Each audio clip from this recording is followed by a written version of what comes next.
congested still, because the flu has been fluing, okay? Everybody in New York and in DC, Maryland, we're all ill. But I am here, and I made sure that I was here today because it's a very, very, very important topic that I want to talk to everyone about. Sensitive topic, but a necessary conversation that we need to have, and that topic is perimenopause. Perimenopause, which I did not know anything about until probably about the past, I'd say 6 months or so. I discovered that it was a thing. I think that we all hear about menopause. I remember from a very early age hearing about menopause and the horrors of night sweats and hot flashes, and I always assumed that menopause was something I wouldn't have to deal with or worry about until I was like 50 or 60 years old. Don't ask me why. I just thought that it didn't apply to me. Until I got a rude awakening. I'm 48 years old. I'm not ashamed or embarrassed to say my age. I think she looks good for 48, okay, if I have to say so myself. But I just didn't think that I would have to worry about it until I was at least in my 50s. Not the case. Not the case. And so what I did was I started doing a little research.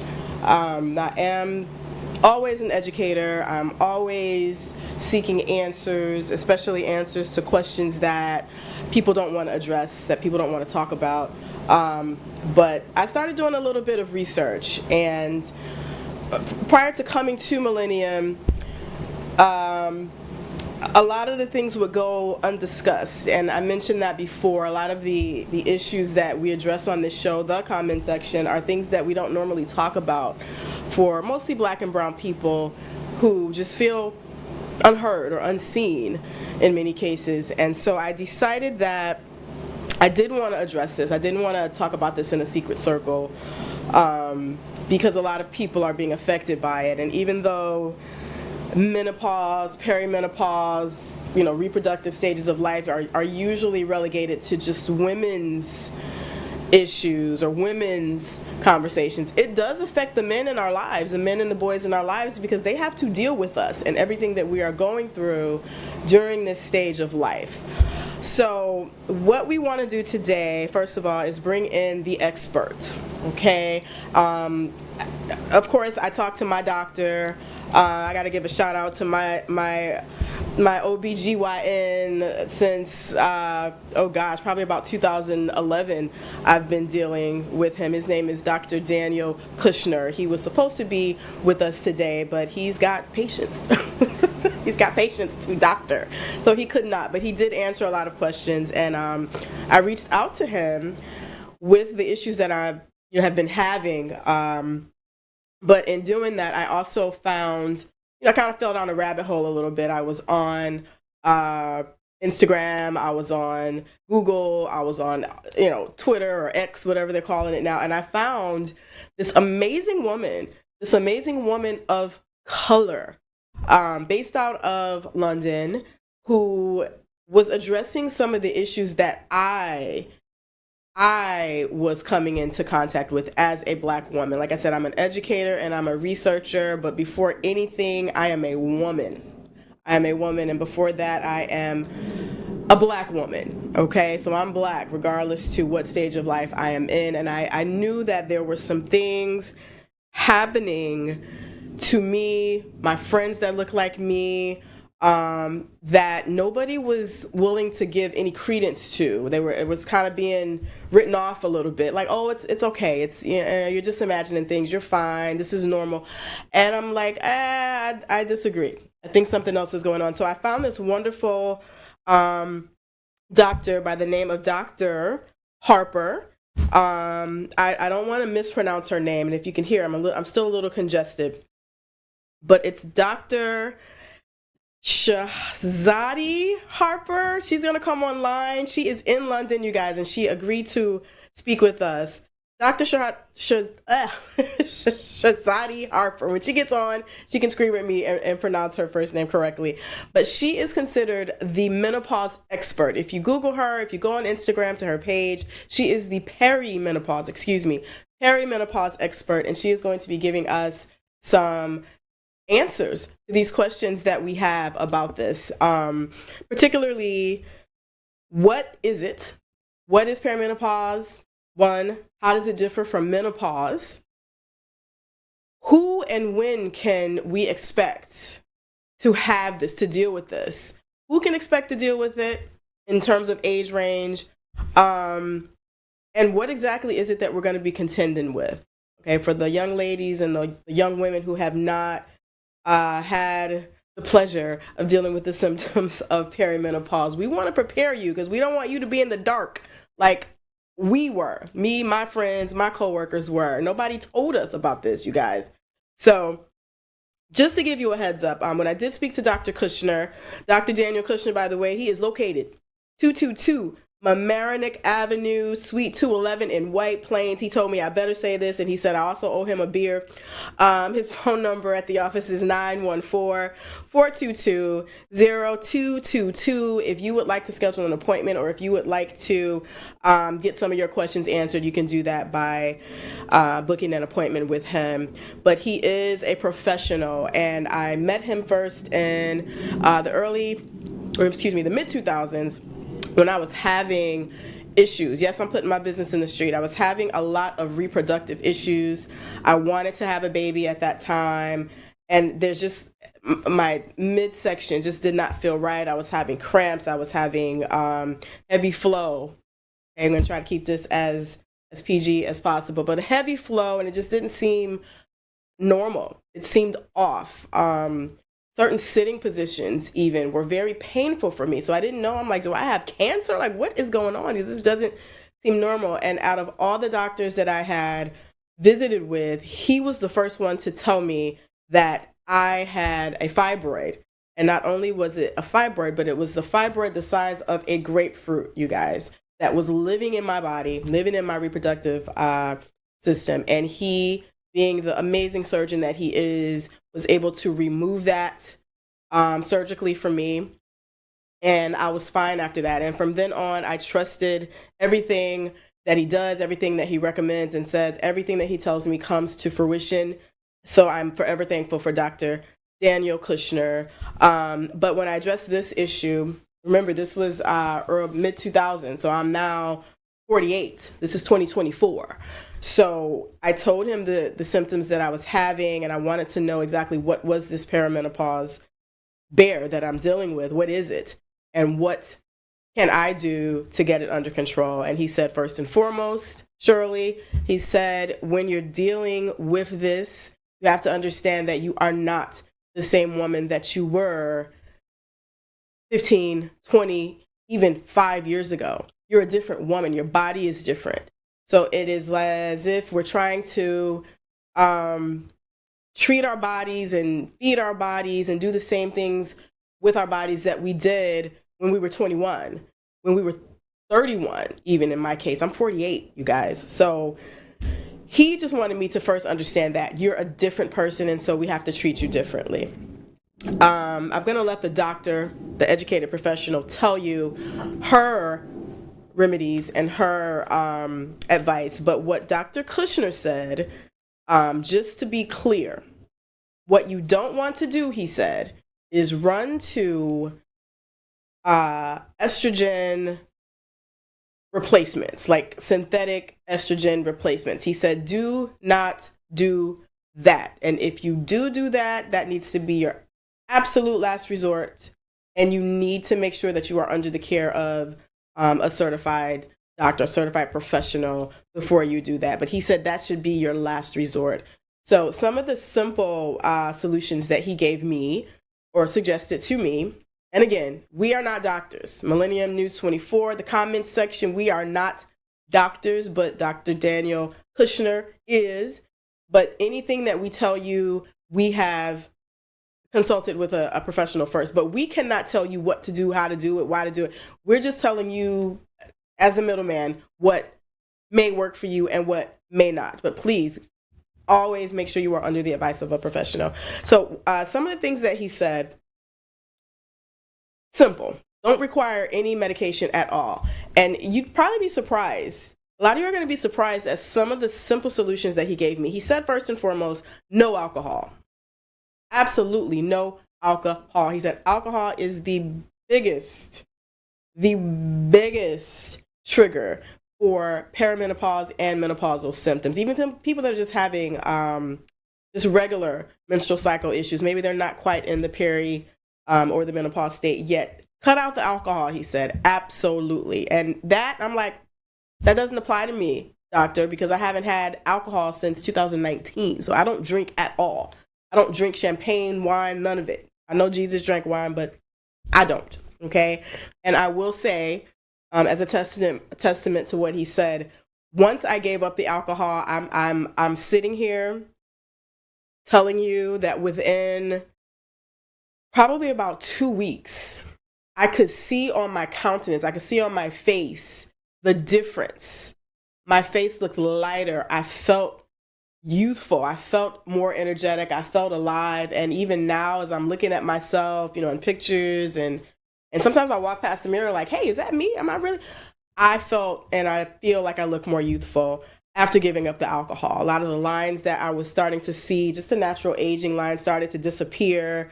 But I'm like, okay, next, sir, what you got for me? I don't drink alcohol. What's next? Next, he said, exercise.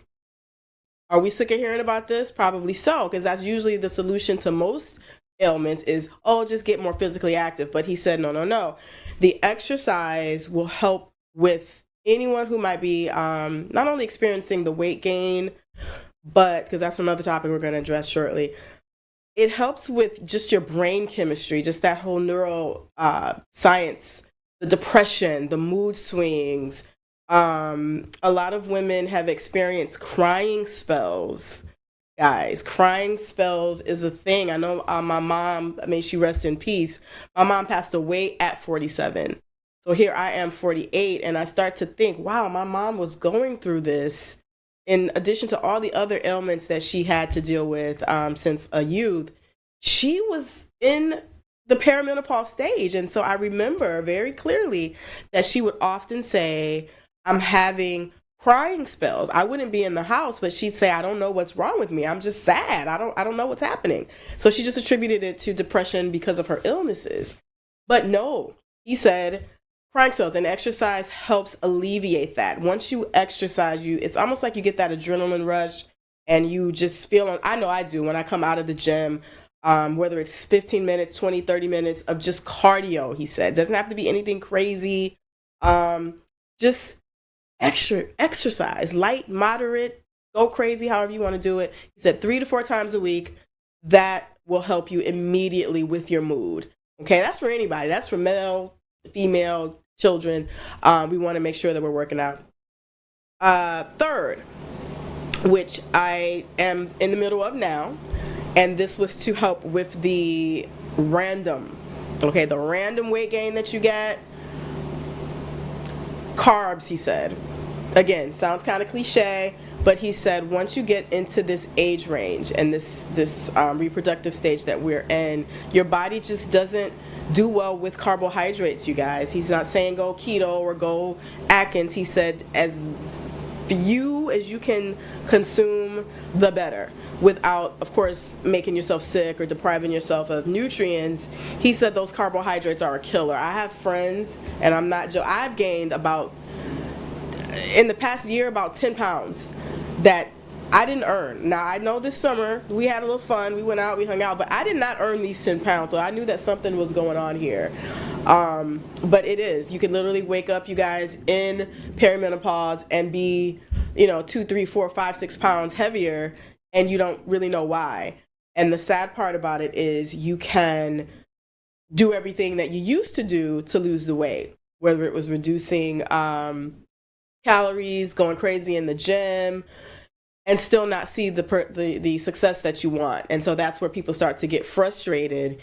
And Dr. Kushner specializes in women of color. So a lot of his clients are women of color, and he said that we tend to get slaughtered, he said, with the extra weight gain for whatever reason. I don't know if it's because we tend to consume maybe more fast food, more fatty foods. I don't know what the reason is, but he just said he saw it with his own eyes, or he sees it every day in the office with women of color and the perimenopausal and menopausal weight gain. So the carbs, you guys. Okay, Shirley, so what do I do then? What do I do? You got me working out. You got me, reducing my carbohydrate intake. What else can I do? And with that, he said, just, stay positive, sleep. Of course, sleep is one of the most basic things you can do to repair your body when it's not feeling its best. When you sleep at night, it helps. Whether it's a paper cut, whether it's actual fatigue, sleep is one of the best things that you can do to get yourself back on track. So I think I may have jumped the gun a little bit here, but what I did want to do before I continue, I'm so thankful for Millennium News 24 for giving us this outlet, and I can't emphasize enough how monumental this network has been for me, for my colleagues, for my friends, my relatives, in terms of giving us a voice, the people that are not often heard. You can catch us on millenniumnews24.com. You can catch us on Roku TV, Apple TV, Amazon Fire. You can catch Android, Smart TV, Sony, of course, Facebook. Okay, I don't think Facebook is going anywhere with all this Elon Musk. I don't think Facebook is ever going anywhere, but you can always catch us on Facebook Live and YouTube if all else fails. But we're so thankful for this venue, or for this outlet, and we hope that you will refer us to all of your friends and family so that everybody can let us know what you want to hear. Let us know what you want to talk about. You can message me directly. Follow me on Facebook. Follow the network on Facebook, and let us know, what do you want to talk about? What do you want to hear about? But back to the matter at hand. What are some of the symptoms? What are some of the symptoms, and how can we differentiate between what could be perimenopausal, what could just be, what you need to do better, you need to eat healthier, you need to live a more healthy lifestyle. Symptom number one, which I think it's probably one of the worst, only because there's really nothing you can do about it, and it hits at the most inopportune times, and that is the hot flash. The hot flash and the night sweats. I wasn't experiencing the night sweats until probably about 2 or 3 months ago.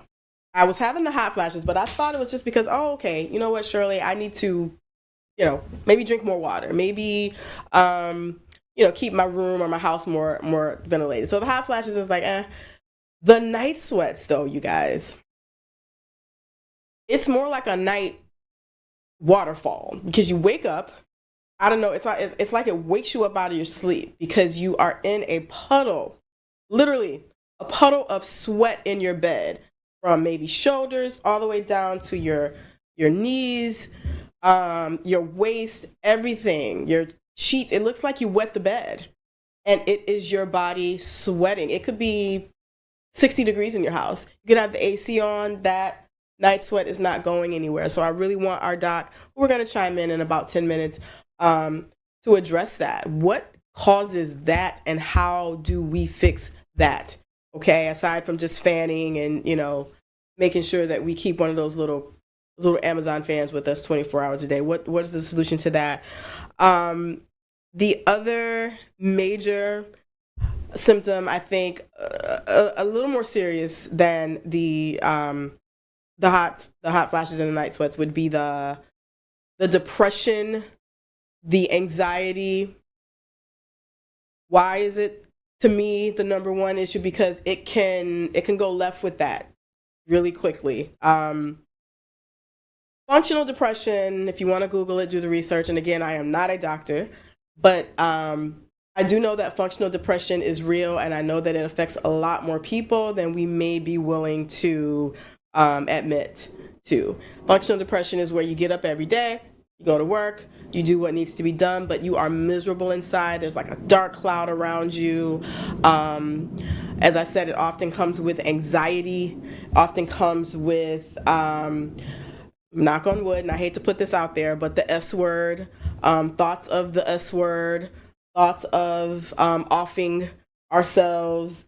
I've never experienced that, praise God, but I do know people who have confided in me that they have thought about it, and they thought that it was just, regular depression. They didn't know that it could be attributed to perimenopause. It's a very, very common symptom. So we definitely want to talk to the doctor about that. Mood swings. I'm not talking about depression.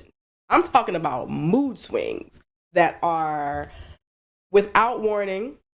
They come without warning. Okay, you could be having a blessed day, everything is going great, wonderful, and then just out of nowhere, you just feel just annoyed and angry by everything. A pin drops, someone looks wrong, or someone coughs, and you just are ready to kill. You can't take it. You just don't know why. And then have a cup of coffee, you go out, you get a little sun, and then it just goes away. And happens more often than people want to realize. They call you mean, they call you moody. Oh my gosh, what's wrong with her? Why does she have an attitude? That could be perimenopause, okay? So I hope you guys are writing this stuff down. I know I'm talking fast because I'm trying to make sure that we can get the doctor on the line and have enough time for her, but I also want to cover everything that people were bringing up to me and wanted addressed on the show. Pregnancy. Can you become pregnant while you are in perimenopause? That is what we want the doctor to address. What I have researched and found is absolutely, but I would like the doctor to go into more detail about that for us.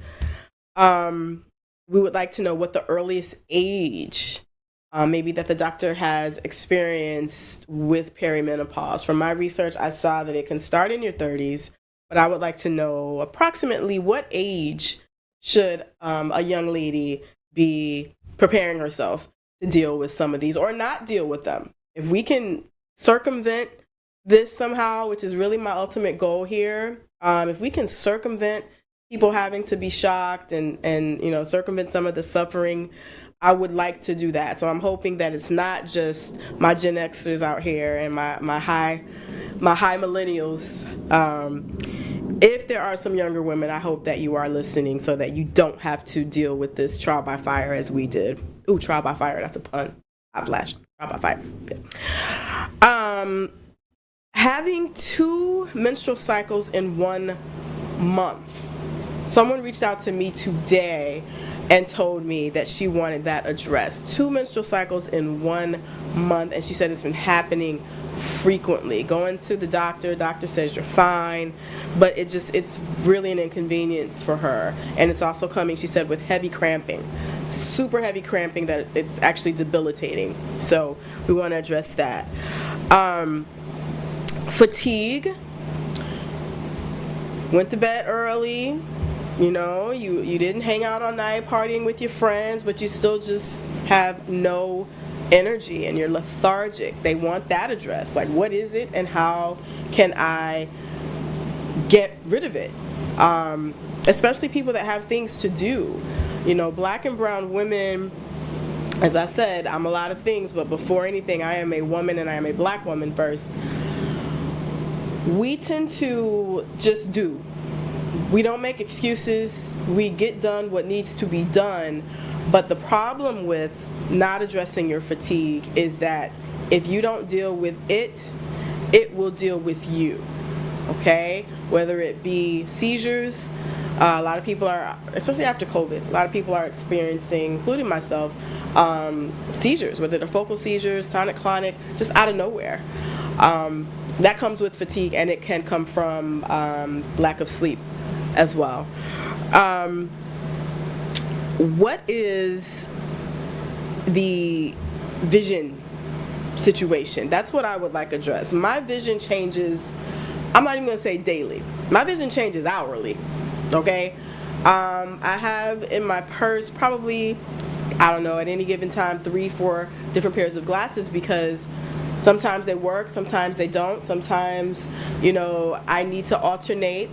I tried the progressive lenses. That did not work for me because it was too much going on and I felt I was constantly shifting, which was giving me a headache, and I didn't want to trigger like a seizure or anything crazy by having, that type of fluctuation. But definitely there are vision issues, and I've interviewed people and they have this as well. People that never needed glasses, all of a sudden wake up and can't see something that's right in front of them. Perimenopause. It goes deep. It goes deep, deep, deep. I also wanted to, before we're going to have the doctor on probably in about another 5 minutes or so, but I wanted to give you some of the things that you can do nutrition-wise, according to Dr. Kushner. He said, rather than going to the synthetic estrogen, you can get what's called phytoestrogen. Phyto, that's Phyto. And I know from being a nerd in high school, having Latin class, being in the Latin club, shout out to all my Castech Latin club, Mr. Mullally members, phyto means plant in Greek. And phytoestrogens come from food. They come from food first. You can get it from your plants, your fruits, your vegetables, your legumes, your some grains, not all grains, but some grains. So that's the first place you would want to get them. And again, all this stuff is online. But if you've been doing that, maybe you already live a quote-unquote healthy and have a nutritional balance already, you can you can get the phytoestrogens in a supplement form that you can purchase at a nutritional store like a GNC. The issue with that, though, you don't want to consume anything like that without a doctor. You always want to keep your doctors in the loop of what you're doing, but it's less risk associated with it than if you were to do like an estrogen supplement. He made that very clear. He couldn't be on with us today, but he made it very clear. Please make estrogen replacement therapy be your last resort. You want to try to get it from foods, and you want to try to get it from your plant supplements. So I have not tried that yet, but I plan to. He said that once you do those things, you should probably see results relatively quickly if you are consistent with it. And he said with the weight gain, the exercise, check. Phytoestrogens, plant estrogens, check. We got that. Intermittent fasting, he said. That's another one. That's been a catchphrase over the past few years, is the intermittent fasting. And again, I always thought that meant, going all day, all night without eating and, eating for 1 hour a day. It can be that if that works for you, but he said for someone like me, my stature, my height, and for the weight loss goals that I have, he said for me, he would start out with like a 6-hour eating window. Excuse me, and again, if you're completely ignorant to this topic, all of this stuff is online. You can go online and Google intermittent fasting and see what will work best for you. But it's pretty much where you're not eating, you're drinking water. Don't quote me, but I believe you can have black coffee, black tea, just no sugar. I don't even think you can have cream unless it's something that does not have any calories in it. You do that all day. You can have, of course, all the water you want, but you don't eat. You don't eat meals. You don't eat anything until your eating window has shown its face. So maybe your eating window is from, 12 to 4, if that works for you. That wouldn't work for me right now because I'm not that gangster yet, but let's just say you only eat from 12 p.m. to 4 p.m. Okay. 4 hours. So what am I doing the rest of the day? That rest of that 24 hours, those other 20 hours, you're not eating. You're drinking, 0 calories, you're working out, going on with your regular life. And he said doing that will snap that metabolism into high gear. It will get your body into the weight loss process, all those pounds, all that bloating, puffiness that you were experiencing during your perimenopause and your menopause stages. He said that is probably one of the best ways to get that unwanted weight off quickly. Not starving yourself, please. We don't want you starving. So let's make that clear. Comment section and Dr. Kushner did not say starve yourself. We said intermittent fasting, which means that at some point you are going to eat and you have to figure out what works best for you. And I'm getting a signal here. I think our doctor is on the line. Dr. Harper, can you hear me and see me? I can, and I've been listening. So yes, here I am.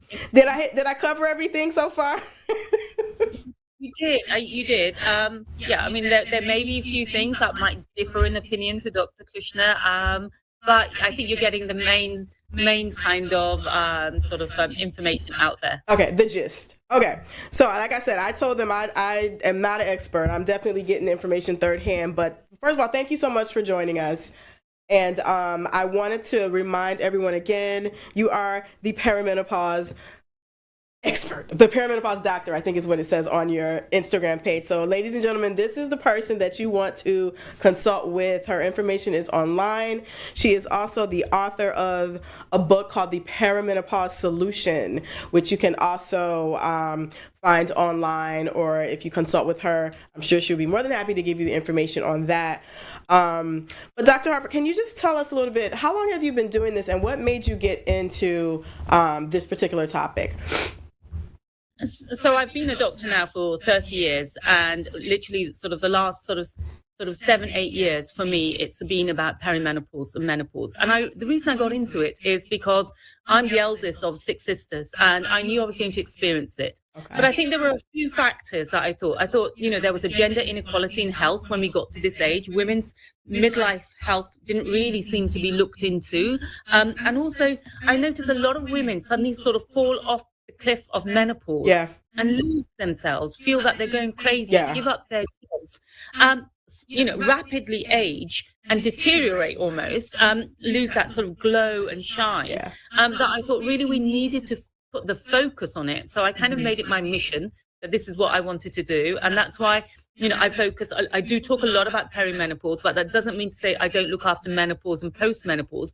But the reason I really want to bring attention to perimenopause is because I don't want women to lose themselves, and I want them to know there are lots of things that they can do. I'm very solution focused, and it can be a very empowering time of life for many women. And we shouldn't write ourselves off.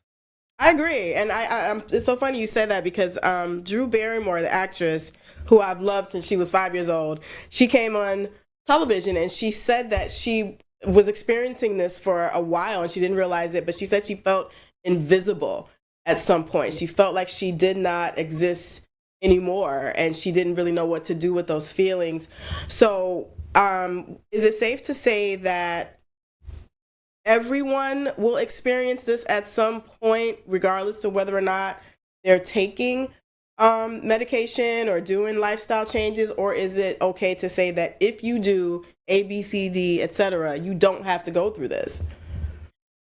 So what I would say is every biological woman will go through menopause. Okay, so that is a given, and for most women, it naturally occurs around the age of 50. Some women will go through it sooner. Some women may go through because of medical reasons, surgical menopause, and perimenopause is the stage beforehand. Yeah. If we look after our diet, lifestyle, move and exercise, manage our weight, reduce caffeine intake, reduce alcohol, we can minimize symptoms. We can reduce symptoms. However, I would say there are so many symptoms associated with it. It's more than just hot flashes and mood changes. There are things that happen with our brain, brain fog, memory, things like, loss of libido, vaginal dryness. I would say that most women will probably experience some symptoms. It doesn't mean to say that those symptoms are going to be debilitating. But, I think we can mitigate some, but we're not going to, through diet and lifestyle, but we're not going to be able to solve every single one just through diet, lifestyle, and movement. I think stress management is also important. There are a lot of factors involved. Okay, that libido one, that's one that I forgot to put on here, but that's one that people don't want to admit to, because it kind of makes you feel less than a woman to say, you know what, I'm having these issues, might need a little lubricant here and there. Yes. What can we do to to circumvent that. I'm not having it, okay? If anybody's wondering, I'm not having that issue, but I do know people that are. And they don't want to talk about it, and oftentimes they don't know how to address it with their partner because they don't want their partner to, start seeking it elsewhere. So what are some things that we can do to not have to go through that or to help with that? And those are really good points, because I think, you don't want to talk about it because you don't want to be seen as less of a woman, you don't want to be seen as unsexy. You don't want your partner thinking, is it time to trade her in for a younger model or something like that? So these are all valid. And I think what you have to remember is, there are lots of factors that make women libido go down. It's not just hormones. It could be, with perimenopause, often sleep is disturbed. So women are tired, not have as much energy. And also, they may have gained weight. You were talking about weight earlier. And so their body image has changed. So there's a lot of mental side of things that maybe is affecting the way that they feel and about themselves. Also, hormones are declining, and there are physical changes because estrogen declines. You get that vaginal dryness, loss of lubrication, and on top of that, I'm just too tired. Do I really want to go there? So I think it's about communicating with your partner and just saying, I'm going through this stage, and making lubrication almost part of your couple play. I think it should almost be there. We should be having it on the side table so incorporate it. And sometimes we do have to work a little harder. And I often say, there's some homework needed. I agree. And for the woman herself to get back in connection with her body. I agree. It's that mind-body connection. So making some time for yourself, relaxation, communication, all of those factors. And yes, lube. I love that. That needs to be a t-shirt. But excuse me, I'm love that. The brain fog. That's the other one. Aside from the depression, the fatigue, the weight gain, the brain fog. We forget everything. On the way here, I forgot Dr. Kushner's name. I'm like, what is his first name? I've been dealing with this man for years. I'm like, what in the world is his first name? And then it just came to me. What is that, and what can we do to prevent that or to help with that? Because it's a problem. It's a problem. So, so our female sex hormones are more than just for our periods and fertility. Estrogen is what we call a neuromodulator. And the easiest way to think about it is it's like that Wi-Fi connectivity in our brain. Okay. So, as our estrogen levels go down, and in perimenopause, it's more of a roller coaster rather than a straight line, that you find that some days the Wi-Fi disconnects and some buffering. Buffering. And so you do have those tip of the tongue moments, like you started something and you've lost track halfway through, or you're thinking, hang on, what is that? What is that thing that the water comes out of? So these are very valid points, to the point that some women think they want to leave their jobs. They think they're getting Alzheimer's. So I think what we can do, again, going back to diet, and eating things which are like, the Mediterranean diet, which has phytoestrogens in it. It does. Look, sorry, that's my dog. Oh, that's your dog? That's the dog going crazy. Dexter, good boy. And exercise, oxygenation of the brain is really, really important. So in this instance, I would say almost the number one thing would be movement, exercise, getting that brain, sort of the circulation going. And that really does fire up the neurons. Would you suggest anything? I remember back in I think it was the early 90s, everybody was like, oh, take ginkgo or ginkgo. Would you suggest doing something like that? So I would suggest optimizing your supplements. I think vitamin D, iron. Okay. Iron is also another one, because often many women, because maybe they've got frequent periods or heavy periods, maybe they're a little low on iron. Okay. The B vitamins, they've been shown to help with brain power. And I think, when it comes to sort of things like ginkgo, there isn't the sort of clinical evidence studies, because obviously those cost a hell of a lot more for pharma companies to do. But anecdotally, people do say that it helps. But I would say, really, first of all, optimize those supplements, those key supplements in your body, Okay. magnesium being another one, and get moving. Get moving. Yeah. And if you're a smoker, stop smoking. And if you are drinking too much, alcohol also affects your brain power. So we need to reduce, moderate. It does. And I also wanted to ask you, thank you for bringing up the smoking. I have a lot of friends. Okay, fine. I have a lot of friends. I'm trying to be PC here because I am an educator in terms as well as a host that engage in THC. Yeah. They smoke. However, what they're finding, a lot of them, is after that high comes down, they find that they're depressed after that. So can you talk to me a little bit about THC, or maybe THC versus CBD with that effect? So here in the UK, we're not as, THC orientated, but I know a lot of people from the States, they use, they have gummies and they take a lot of, THC is much more common there than it is over here. So, so CBD it doesn't contain the addictive part of the marijuana plant, and THC is much more potent. I'm not particularly familiar with THC use in perimenopause. Okay. I do often advise on CBD because it helps to reduce anxiety, it helps with sleep. But one of the things I do know is it can be a depressant. From my work, my previous work, I've worked in addictions clinics and things like that. So it can be a depressant. And it's the same with alcohol. When you first take it, it can be a soother, a calmer, but it can also be a depressant. So I think we have to be careful. Absolutely. I totally agree with that. Thank you. So you guys, you heard it. You heard it here first. I've been warning people, but you heard it here first. Pregnancy and perimenopause. I've talked to a lot of people, and some women have found that they get kind of caught up because they don't have the periods for 6-7 months. So they're like, yes, I'm home free. And then all of a sudden they look up and they're pregnant because the period decided that it wanted to come back. Can you talk to us just quickly a little bit about pregnancy, people that do want to conceive that are in perimenopause versus those that do not? The perimenopause tends to be in your 40s, so for most women, they will start to experience the changes in their periods and start of symptoms probably in their early 40s.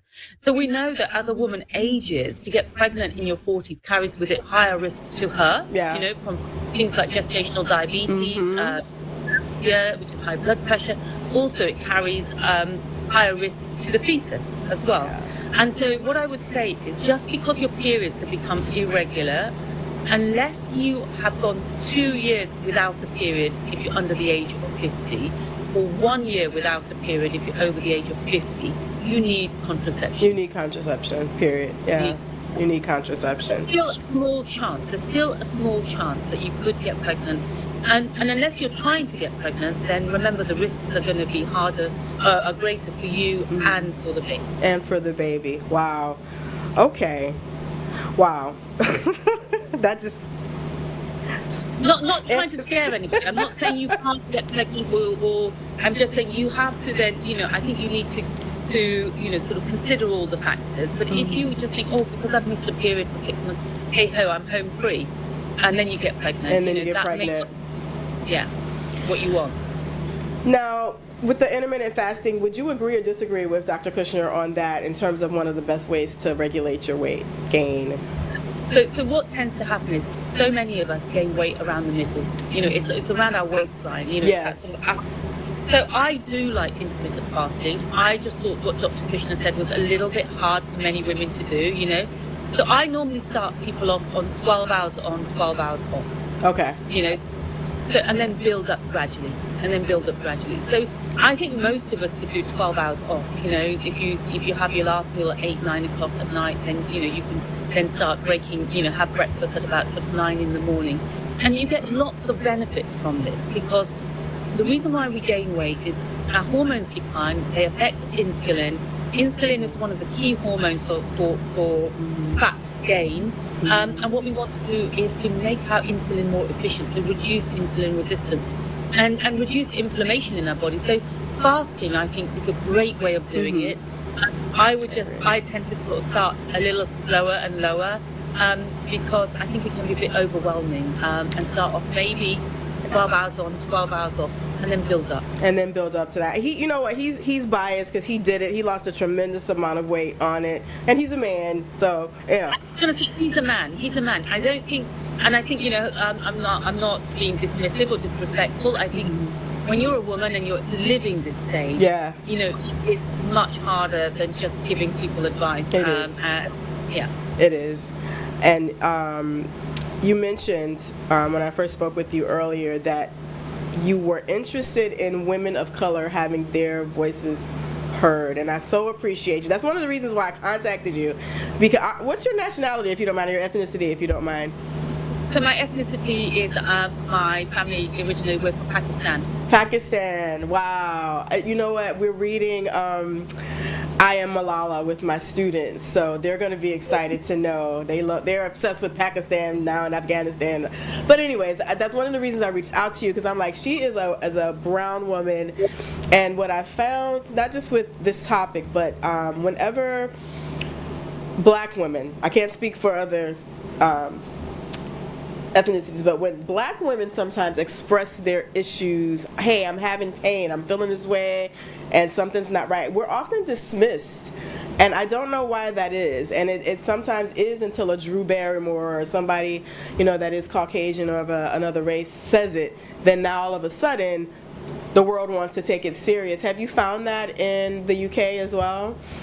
Yes, I think you may express yourself in a different way. People from my ethnicity and background may express some of their symptoms in a different way. We may have slightly different symptoms as well, and I think that's, for me, was one of the reasons for wanting to come on your show, because I wanted to spread the awareness amongst sort of different ethnic groups. Yeah. Because often the ones that don't seek help are the ones from the ethnic groups. So black women, brown women. We often I'm not saying we're stronger women, but we often don't. We just put up with things, and we don't. We just take it. We just think, oh look, there's nothing we can do. We've got lots of other things to do. And also, I think the other thing that really impacts is socioeconomics as well. And that's why. But often it's a white middle class woman that will be talking about it, and that's when it takes people take notice. But like I said, all women experience these symptoms, whatever background they're from, whatever socioeconomic group they're from, and no woman should have to suffer. Whatever, exactly. And she should know. Especially suffer in silence. And I think with COVID and that whole quarantine situation, I think a lot of people really got comfortable to just suffering in silence in their home. And then when they were forced back into brick and mortar work environments, they kind of kept to that. And it's unfortunate. We're doing a lot better. I know on the East Coast, I think you're doing a great job talking about it, and sort of being provocative, talking about things like libido, and talking about, all of these symptoms like weight and stuff, things that maybe, because sometimes I worry we're being so PC, we're not addressing subjects. Yeah, we're PC to our detriment. But I do have, I think they're cueing me to wrap it up, but I do have a nonprofit that focuses on young girls that are ages 12 to 17 of color. I will take anyone. I'm not going to turn anyone away, but my main focus is girls of color that are at risk. And I just wanted to ask you, what do you think is an appropriate age to start prepping girls with these types of conversations so that they are ready for it when the time comes? What's the best age, would you say? I think that when they're being taught about puberty, they should be taught about all the stages of womanhood. Yes. When they're being taught about sex education, if it's puberty, pregnancy, contraception, why do we stop at that point? We need to be told about perimenopause, menopause, postmenopause.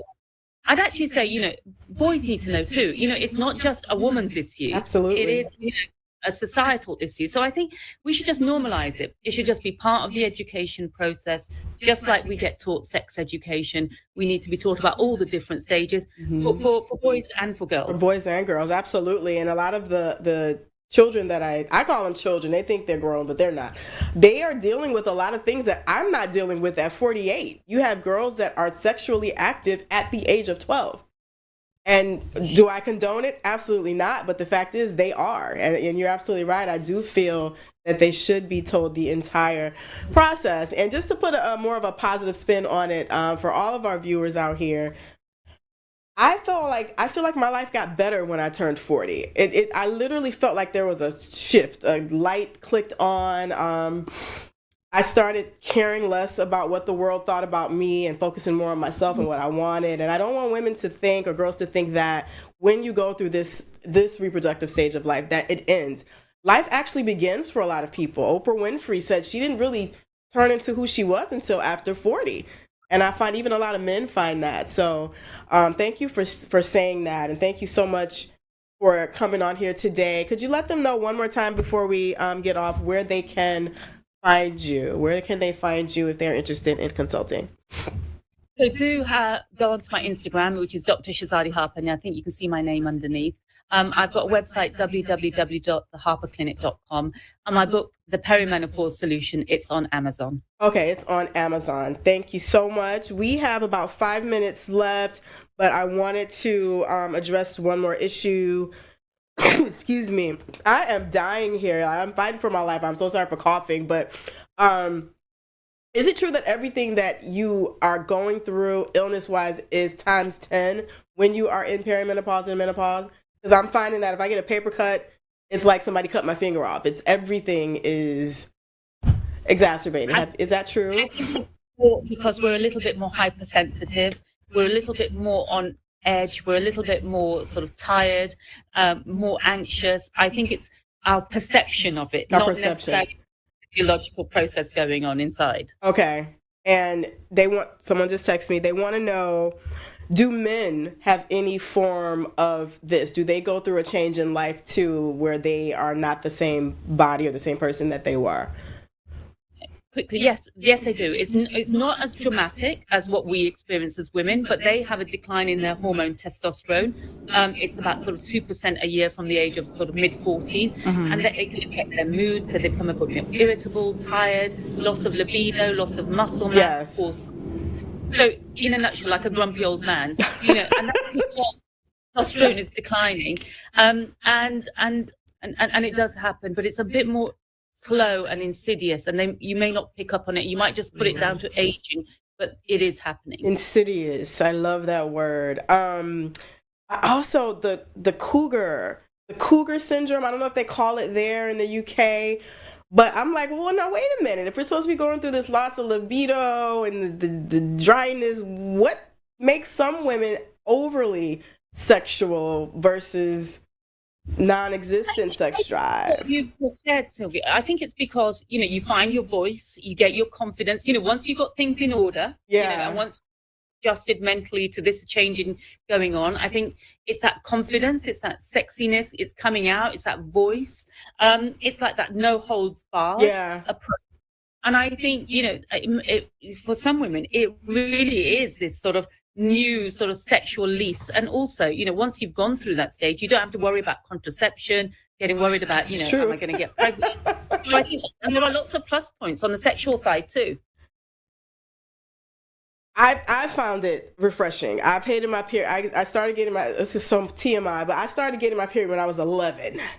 I am looking forward to the day when I no longer have to ever deal with it. That gives me joy. It is such a burden. I take pride in it because it does show that I'm a woman, but it just takes up so much time. And I always suffer from headaches really bad. I never really was a cramp person, but the migraines were just brutal, and nothing would help them except just sleep. And in my 30s, I started doing like ashwagandha that would help me, but it was horrible. It was horrible, and I find that is slowly decreasing. So I'm thankful for that.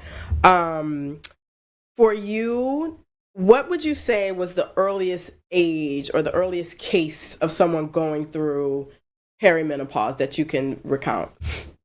So I think if we're looking at sort of the normal range, I would be saying sort of more like sort of 41, 42. 41. Remember, there are 1% of women who do naturally go through, who go through menopause under the age of 40. So, I have had an 18-year-old who had Yeah. premature insufficiency, which, is obviously devastating for her. And, culturally, like she was from actually a Muslim background. And, cultures, fertility has such a big bearing on being a woman as well. Absolutely. So it can happen, when you are much younger, but for the majority of us, I would say it's that early 40s. I think it's early, the majority, and I'm wondering too, which is also going to make me want to research more. I'm starting to think that maybe some of the things that the younger, I guess this would be Gen Z millennials, maybe the diet, maybe because they're eating more synthetic foods, maybe that's pushing, because we actually had, at one of the schools I work with, we had a second grader who had already started her menstrual cycle. Yeah, she's in the second grade. So much processed food or ultra processed food, so much sugar. I think diet is really key, and we need to get a handle on it, especially for our sort of youngsters. For the youngsters, I'm going to look into that. But I have a lot of friends that are in their 30s, and they're concerned because we jokingly complain to them, like, you guys still have your youth, you don't want to deal with this, and they're like, wait a minute, I'm having crying spells, I'm having depression, I'm having hot sweats. And they wanted to know if it could be something that they're dealing with, because I know you are considered high risk for pregnancy. Is it 35, like the high risk age? And once you get over 40, it's a geriatric pregnancy. That's what. Jesus. That's what it's Geriatric pregnancy. We're not geriatric, but in the pregnancy. That's what they call it. All right. Well, I am going to wrap this up. Again, she is available at your service. Of course, you need to consult with her. You can't just walk in there, but you can go on her Instagram page. Thank you so much for joining us. This has been very helpful. We will replay it, and you will be free to have access to this as well. But thank you so much. This has been helpful for me. And tell your dog he can have you back now. We're sorry. Yeah, right now. Let him out. Thank you, everybody. All right, have a good rest of your weekend. Bye-bye. All right, bye-bye. You heard it here first, guys. You heard it here first. Thank you so much. My mic is acting up here, but thank you guys so much. And if you have any questions, you can reach out to me directly on Facebook, Instagram, Pisces Chick 40. Of course, you can always go to my Go Girls Inc. website, my Go Girls Inc. Instagram if you have questions, and the comment section on Facebook. But we want everybody to have a wonderful, safe weekend, and I will see you next time. Bye-bye.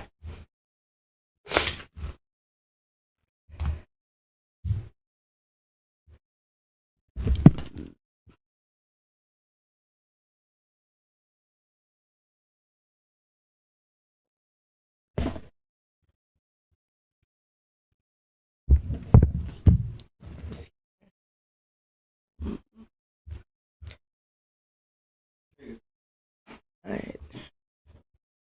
I hope did that. Yes. Wait, what was it?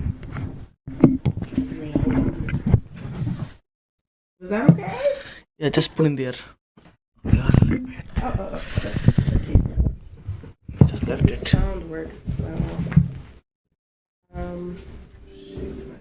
Can I take this? Can I have this? Yeah, you can take it. Okay. All right. That was so helpful. Be glad you don't have to deal with this. Her coming next week? What's that? Her coming next week? I know for sure I'll be back the weekend of the 29th. Next week I won't be here, but I'm down to do a virtual show if I can. Okay. But I definitely will be back in New York the weekend of the 29th, so I can film live then. Okay, just let me know. Okay, thank you so much. And oh, my pen. It's lost without my pen. I dropped it. Now what you sent me, this is what other people are gonna see, this video? Yeah. Alright.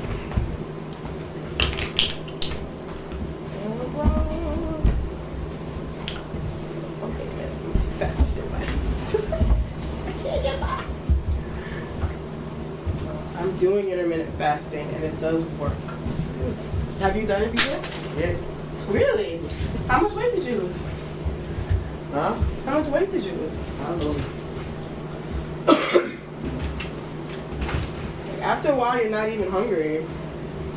Your body gets used to it. Let me run to the bathroom one more time, and then I will be out of your hair. Here.